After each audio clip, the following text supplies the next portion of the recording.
আসসালামু আলাইকুম সুপ্রশিক্ষার্থী নবম শ্রেণীর গণিত টিউটোরিয়ালে আপনাকে আবারও স্বাগতম। আমরা টিউটোরিয়ালের এই পর্বে আলোচনা করবো এখানে আমাদের যেখানে জোড়ার কাজটা আছে এই কাজটা এখানে সলভ করবো ইনশাল্লাহ। আর এখানে এই কাজটা মূলত আসলে সলভ হবে কিসের উপর ভিত্তি করে এখানে আমাদের গত লেকচার টিউটোরিয়ালে আমি এখানে দেখাইছিলাম এখানে আমাদের এই সমীকরণের মূলদয় কখন বাস্তব হবে সমান হবে, ওকে, এটা দেখাইছিলাম এখানে কখন পূর্ণবর্গ সংখ্যা হলে আমাদের কি হবে এখানে মূলদয়, তারপর এখানে কি পূর্ণবর্গ সংখ্যা না হলে কি হবে এখানে, ওকে। এবং আমাদের এখানে যদি আমাদের নেগেটিভ সংখ্যা হয় এখানে মানটা তাহলে কি হবে এখানে, তো এই বিষয়গুলো কিন্তু আমি সবগুলো দেখছিলাম। তো নেগেটিভ সংখ্যা লিখে জাস্ট লিখবেন জটিল, লিখবেন এখানে জটিল জটিল। তো এখন আমরা জাস্ট এইটার উপর ভিত্তি করে আমরা কি করবো এখানে এই এগুলো সমাধান করবো এখানে। যদি এখনো আপনি যদি এই ভিডিওগুলো না দেখে থাকেন তাহলে অবশ্যই অবশ্যই আপনি এই ভিডিওটা দেখে নেবেন, দেন তারপরে আমরা এখানে এগুলো সলভ করবো। তো আমাদের এক নাম্বারটা এখানে সলভ করে দিয়েছে, দেখুন এখানে কি বলছে, এখানে 2x square minus 10x plus 9 is equal to 0 দেওয়া আছে এখানে। তো আমাদের এই সমীকরণের ক্ষেত্রে আমরা জানি বি স্কোয়ার মাইনাস 4ac হচ্ছে কি নিশ্চয়ক এখানে, ওকে, বি স্কোয়ার মাইনাস 4ac কি নিশ্চয়ক। তো আমাদের এখানে বি বলতে আমরা কি বুঝতেছি বলতে, এখানে আমাদের সমীকরণটাকে আমি এভাবে যদি লক্ষ্য করি, এখানে ax square plus bx plus c equal to 0। তার মানে এক্স স্কোয়ারের সহগটা হচ্ছে আমাদের পূর্ণাঙ্গ এ, তার মানে এখানে এক্স স্কোয়ার সহগ 2 আছে, 2 হচ্ছে আমাদের এখানে এখানে এক্স এর সহগ হচ্ছে বি, তার মানে এক্স এর সহগ -10 এখানে, ওকে, -10। আর সি হচ্ছে আমাদের যেটা কনস্ট্যান্ট মান, সি হচ্ছে আমাদের 9 এখানে, ওকে। তো এই বিষয়গুলো আমাদের একটু বুঝতে হবে এখানে। তো এইটার উপর ভিত্তি করে আমরা এখানে করলাম কি বি স্কোয়ার মানে হচ্ছে -10, মানে এ মানে কত এখানে, এ মানে হচ্ছে আমাদের 2 এখানে, বি মানে কত এখানে, বি মানে হচ্ছে আমাদের -10 এখানে, অ্যান্ড সি মানে কত এখানে, সি মানে হচ্ছে 9 এখানে। আমি যদি করি কি বি স্কোয়ার মাইনাস 4 ইজ করি 4, এ মানে কত 2 এখানে, অ্যান্ড সি মানে কত এখানে 9 এখানে। 10 10 100, কারণ আমরা জানি মাইনাসের উপর স্কোয়ার থাকলে কি বা জোড় সংখ্যা থাকলে কি হবে এখানে মানটা প্লাস হবে, 100 হবে এখানে। 4 দুগুণে 8, 8 নং 72 এখানে। তার মানে এখানে দেখলাম যে এই 100 থেকে 72 বাদ দিলে 28 থাকবে এখানে। তো 28 মানে কি, এটা আমাদের কি আমাদের এই মানটা অবশ্যই পজিটিভ মান, তার মানে বি স্কোয়ার মাইনাস 4 কি শূন্য থেকে বড় এবং পূর্ণবর্গ সংখ্যা নয় কিন্তু এখানে, এটা এই যে আমাদের দেখুন এখানে পূর্ণবর্গ সংখ্যা নয়।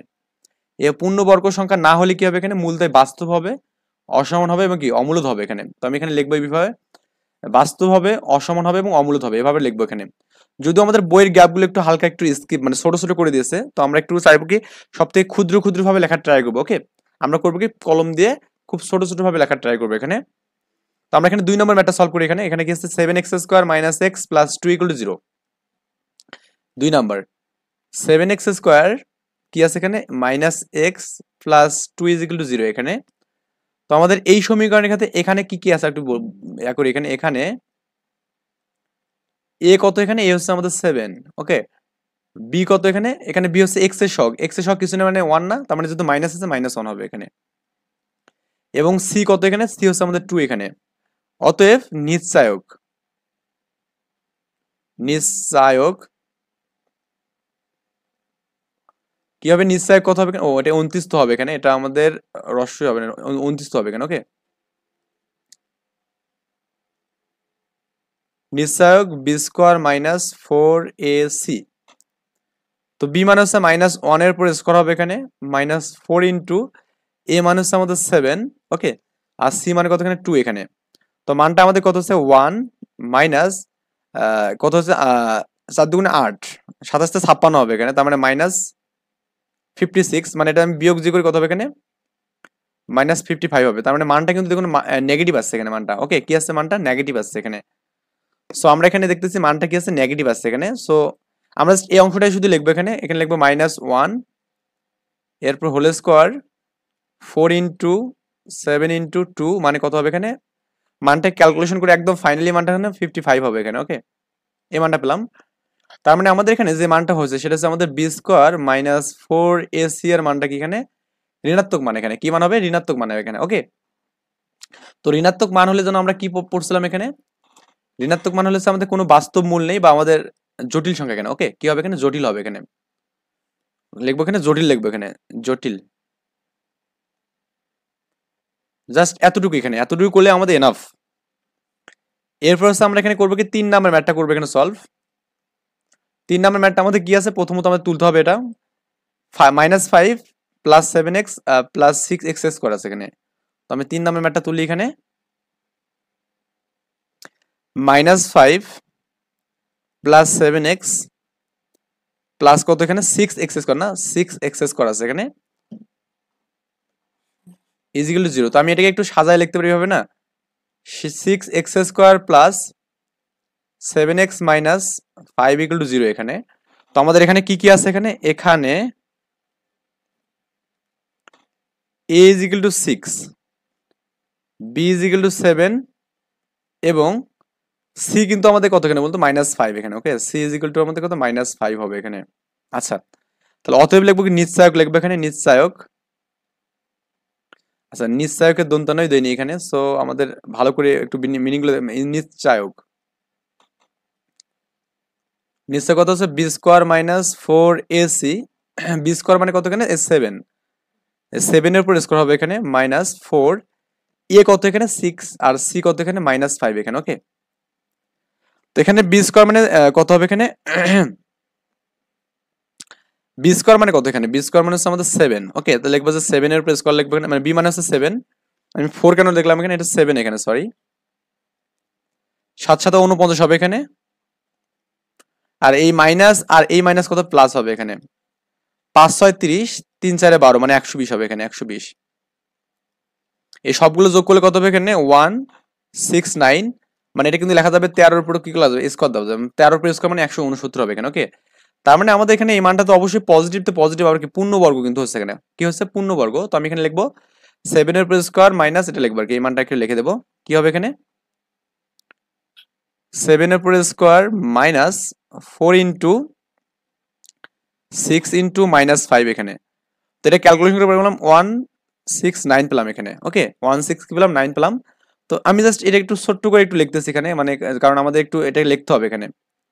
আমি লিখলাম 169 লিখলাম এবং লিখলাম এখানে 13 লিখে এরপর স্কোর করলাম। আপনি একটু কলম দিয়ে ছোট ছোট করে লিখবেন এখানে, এই মানটা হচ্ছে এটা।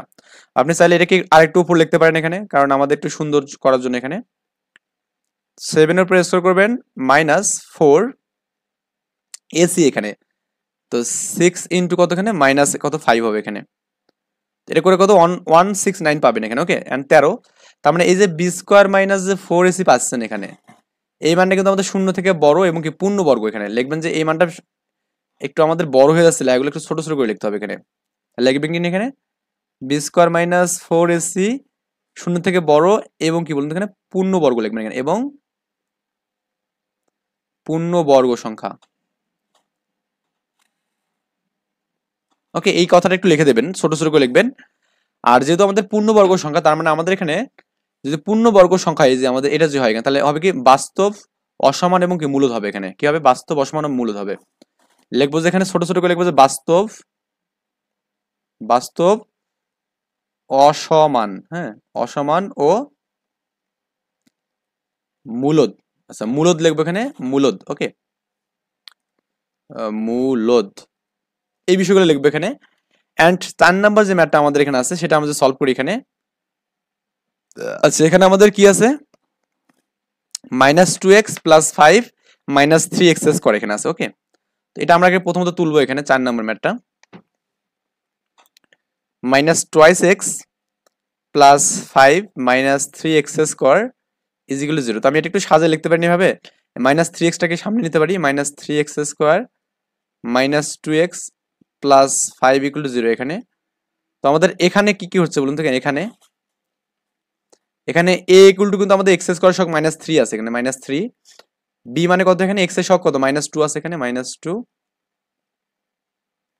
এবং c মানে কত এখানে 5 এখানে পেলাম এখানে। ওকে, তাহলে লিখবো যে অতএব নিশ্চায়ক, কেন বারবার ভুল হচ্ছে জানছি না, নিশ্চায়ক। ওকে,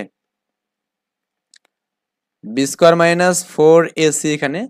তো b² মানে কত -2 এর উপর হোল স্কয়ার হবে এখানে। ওকে, এটা নিশ্চায়ক লিখবেন, এটা দন্তস্বটা আগে বসে গেছে আর কি, লিখবে যে নিশ্চায়ক, দন্ত ন লিখবে তালবেশ স আকার লিখবেন এখানে। ওকে, b² মাইনাস 4ac, 4 a মানে কত -3, c মানে কত এখানে 5 এখানে, 2 দুগুণে 4 হবে এখানে, মাইনাস মাইনাসে প্লাস হবে এখানে, প্লাস 4 5 20, 3 গুণে 60 হবে এখানে। ওকে, 60 এর আর কি। তো 60 আর এটা যে যোগ করি কত হবে এখানে 64 হবে এখানে। তো লেখা যাবে 8 এর উপর স্কোয়ার করলে হবে কি 8 8 64 হবে এখানে। ওকে, তার মানে এটা আমাদের পূর্ণবর্গ সংখ্যা হচ্ছে। তো -2 এটা আমাদের জাস্ট এই মানটা লিখে দেবো এখানে, -2 -3 ইন্টু 5 আর কি এখানে। তো -2 এর উপর কি হবে এখানে স্কোয়ার হবে এখানে, -4 ইন্টু -3 ইন্টু 5 এখানে। এটা করলে কত হবে এখানে 4 হবে এখানে, আর প্লাস কত হবে এখানে 60 পাচ্ছে এখানে, আর এখানে কত হচ্ছে এখানে কত হচ্ছে 64 পাচ্ছে এখানে। ওকে, লেখা যাবে না 8 64, মানে 8 এর উপর কি লেখা যাবে, স্কোয়ার লেখা যাবে এখানে। ওকে, তার মানে এখানে কিন্তু সেম কাজটা হচ্ছে এখানে, যে আমাদের বি স্কোয়ার মাইনাস 4ac এর মানটা কি হবে, শূন্য থেকে বড় এবং পূর্ণ বর্গ সংখ্যা এখানে। ওকে, কি লিখবো এখানে, এবং পূর্ণ বর্গ সংখ্যা, এটা করবো এখানে। আর পূর্ণবর্গ সংখ্যা হলে আমাদের কি যেন পাই এখানে, বাস্তব পাবো, আগেরটা আর কি, বাস্তব, অসমান। ওকে, অসমান ও মূলদ হবে এখানে, মূলদ। এই কাজটা করলে আর কি হয়ে যাবে এখানে। অ্যান্ড দেন আমাদের যে কোশ্চেনটা আছে এখানে, এটা দেওয়া আছে এখানে 14x plus x square plus কত এখানে 49 দেওয়া আছে এখানে। তো আমরা এটা যদি সলভ করি এখানে, তো এখানে লিখবো যে মাইনাস, আমি একটু জাস্ট করে করা ট্রাই করি, 5 number minus 14x plus x square plus 49 equal to 0 আছে এখানে। তো আমি এটাকে করতে পারি, এক্স স্কোয়ার করতে পারি, আর হচ্ছে মাইনাস 14টাকে এ পাশে রাখতে পারি এখানে, আর প্লাস 49টা এখানে রাখতে পারি এখানে, ইজ ইকুয়াল টু 0 এখানে। তো আমাদের এখানে কি কি আছে বলুন তো, এখানে এ হচ্ছে এক্স স্কোয়ারের শক, তার মানে এখানে এ কত এখানে 1, বি কত এখানে এক্স এর শক মাইনাস 14 এখানে মাইনাস 14, এবং সি হচ্ছে আমাদের 49 এখানে। ওকে, এখন আমরা যেখানে নিশ্চয়ক বের করি, এখানে নিশ্চয়ক হচ্ছে কত এখানে B square minus 4ac, B square minus 4ac, B square মানে কি মাইনাস 14 এর উপর এখানে স্কোয়ার হবে এখানে, মাইনাস 4 ইন্টু এ কত 1, আর সি মানে কত এখানে 49 হবে এখানে। তো 14কে আপনি যদি স্কোয়ার করেন কত পাবেন, 196 পাবেন। আর এখানে কি 4 নং 36 6 হাই থাকবে কত এখানে 3, 4 4 16 3 কত হবে 19 হবে এখানে 19। তো এটা কাটলে কিন্তু আমাদের মান কিন্তু শূন্য আছে, নিশ্চয়ক শূন্য এখানে। ওকে, তো নিশ্চয়ক শূন্য হলে কি হবে এটা আমরা জানি, তো আমরা একটা এটা বিষয়টাকে একটু লিখে নিই এখানে। এখানে কত পেলাম, মাইনাস 14 তারপর whole square minus 4 into 1 into 4 9, তার মানে এখানে কত পাচ্ছি বলুন তো, এখানে 196 মাইনাস 196, এটা করলে কত 0 হবে এখানে। ওকে, তার মানে আমাদের এখানে কি পাচ্ছি, এখানে বি স্কোয়ার মাইনাস 4ac এর মান কত পাচ্ছি, 0 পাচ্ছি এখানে। তো 0 হলে কি হবে বলুন তো, 0 হলে আমাদের হবে কি প্রথমটা আর কি, এটা বাস্তব সমান, বাস্তব সমান হবে এখানে। ওকে, লিখবো যে মূলদ্বয় বাস্তব এবং সমান, কি লিখবো, বাস্তব ও সমান, বাস্তব ও সমান। তারপরে একটু খাতায় একটু সুন্দর করে ছোট ছোট করে লিখবেন এখানে। এরপরে দেখুন আমাদের এখানে এই গ্যাপগুলো পূর্ণ করতে বলছে, এই বিষয়গুলো এখানে, তো আমরা এটা একটু পূরণ করি এখানে। তো এটা হচ্ছে বি স্কোয়ার না, এটা বি স্কোয়ার এখানে, বি স্কোয়ার এটা 4ac এখানে, এ আমাদের সামনে, তো বি স্কোয়ার মানে যেটা এ কত এখানে, এ হচ্ছে আমাদের এটা, যেহেতু আমাদের এর আগে পজিটিভ, তো আমরা লেখা যাবে এখানে না যে 3x স্কোয়ার লেখা যাবে এখানে, আর বি স্কোয়ার এখানে দেখুন মাইনাস আছে, তার মানে মাইনাস 5x লেখা যাবে এখানে, এবং সি কত আছে এখানে 4 দেওয়া আছে এখানে, তো লেখা যাবে প্লাস 4 ইকুয়াল টু 0 লেখা যাবে। তার মানে এটার জন্য আমাদের সমীকরণ হবে আর কি এটা, আর বি স্কোয়ার করেন মাইনাস 5 এর স্কোয়ার হবে 4a, এ হচ্ছে 3 আর সি কত 4 এখানে। ওকে, আচ্ছা এই বিষয়টা এখানে করব। আর আমাদের এই মানটা যদি ক্যালকুলেশন করি এখানে, এখানে আমাদের 5 এর উপর স্কোয়ার আছে না, দেখুন আমরা ক্যালকুলেশন করি, 5 ইন্টু 5 মানে 25 হবে এখানে, 25 মাইনাস কত হবে এখানে 3 4 12, আমরা এখানে 4 4 16 ইন্টু কত করবো 3 করবো এখানে, 16 ইন্টু কত এখানে 3 এখানে 48 পাবো এখানে। ওকে, আর আমাদের এখানে 48, এই 25 থেকে যা 48 বাদ দিয়ে এখানে মাইনাস 25 এখানে 23 পাবো এখানে, তার মানে এখানে মাইনাস 23 হবে এখানে। ওকে, মাইনাস 23 মানে কি এখানে, এটা হবে কি এখানে বি স্কোয়ার মাইনাস 4ac এর মানটা কি এখানে ঋণাত্মক, এখানে কি হবে ঋণাত্মক। তো ঋণাত্মক হলে আমরা কি পাইলাম এখানে বলুন তো, ঋণাত্মক কিন্তু আরো একটা পাইছিলাম এখানে, এই মানটা এখানে। তো ঋণাত্মক হলে মানটা কি হবে, কোনো বাস্তব মূল পাওয়া যাবে না, বা এটা জটিল বলা যাবে এখানে। ওকে, লিখবেন যে বাস্তব মূল পাওয়া যাবে না, বাস্তব কোনো মূল নেই, লিখবেন যে অর্থাৎ জটিল আর কি লিখবেন। ওকে, জটিল। এই হচ্ছে আমাদের ব্যাপার স্যাপার, এইগুলো সবগুলো আমাদের স্টেপ বাই স্টেপ কিন্তু এভাবে সলভ করতে হবে এখানে। ওকে, আমরা এখানে নেক্সট টিউটোরিয়ালে করবো কি, আমাদের যে সমাধানটা আছে এখানে, এই সমাধানটা সলিউশন করবো ইনশাল্লাহ। এ পর্যন্ত ভালো থাকবেন, সুস্থ থাকবেন, আল্লাহ হাফেজ, আসসালামু আলাইকুম।